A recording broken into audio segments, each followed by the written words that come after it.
எல்லாரும் நினைக்கிறாங்க காசை கொடுத்தா கடையில் காய்கறி ஃப்ரெஷ்ஷாக கிடைக்குங்கிறாங்க. ஆனால் அந்த காய்கறி கடைக்கு வர்றதுக்கு தொலைதூரத்தில் ஒரு விவசாயி வெயிலில் காஞ்சி மழையில் நனைஞ்சி ரத்தம் வேர்வையாக உடம்புல ஊற்றி உப்பு பூக்க கண்ணு மொழியும் பிதுங்க கண்ணச்சதை தொங்க வெம்பாடுபட்டு உழைச்சா தான் உங்களுக்கு காய்கறி கடைக்கு வருது, அரிசி பருப்பு வருதுங்கிறத கவனத்தில் வச்சுக்கணும். விண்வெளியில் பறக்கிறோம், வானூர்தியில் பறக்கிறோம். வளர்ச்சி வானூர்தியில் போகிறவனுக்கும் பூமியிலிருந்தால் சோறு போகணுங்கிறத கவனிக்கணும்.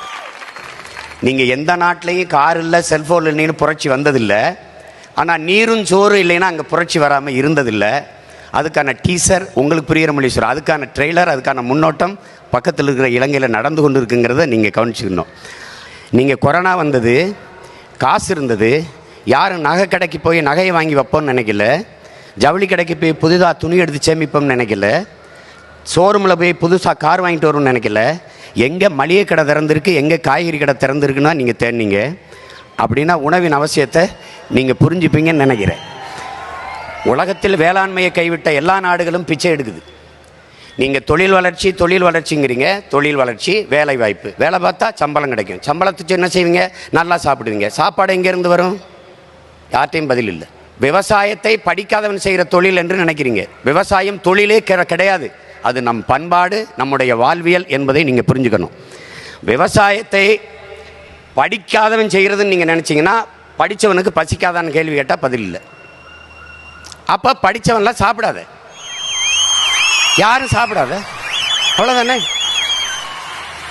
இது எப்படிப்பட்ட போக்குன்னு பாருங்க. விளைநிலங்களெல்லாம் வீட்டு மனைகளாக வருது. நம்ம விளைநிலங்களில் வீடை கட்டி மொட்டை மாடியில் தோட்டம் போடுவதை நாம் பெருமையாக பேசிக்கொண்டு இருக்கிறோம். நீங்கள் காய்கறி விளைய வைக்கலாம், வெண்டைக்காய், தக்காளி, உங்களுக்கு வேண்டிய கத்தரிக்காயை விளைய வச்சுக்கலாம். ஆனால் நெல், வாழை, கரும்பு, மற்ற பொருளெல்லாம் எங்கே விளைவிப்பீங்க? மொட்டை மாடியிலே விளைய வச்சுருவீங்களா? அப்போ எவ்வளோ பெரிய பேராபத்தை நோக்கி நாம் நகர்ந்து கொண்டிருக்கிறோங்கிறத நீங்கள் கவனிச்சுக்கணும். இலவசமாக அரிசி வருது அப்படின்னு நினைக்கிறோம். எத்தனை நாளுக்கு இலவசம் கொடுத்துட முடியும்னு யோசிக்கணும். ஒரு நாள் யோசிக்கணும்.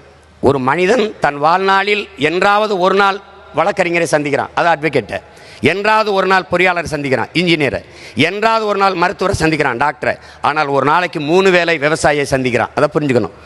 எல்லா மனிதரும் உலகத்தில் மனிதர்கள் செய்கிற தொழிலை செய்கிறார்கள், விவசாயிகள் மட்டும்தான் தெய்வத்தின் தொழிலை செய்கிறார்கள் என்பதை என் அன்பிற்குரியவர்கள் புரிந்து கொள்ளணும்.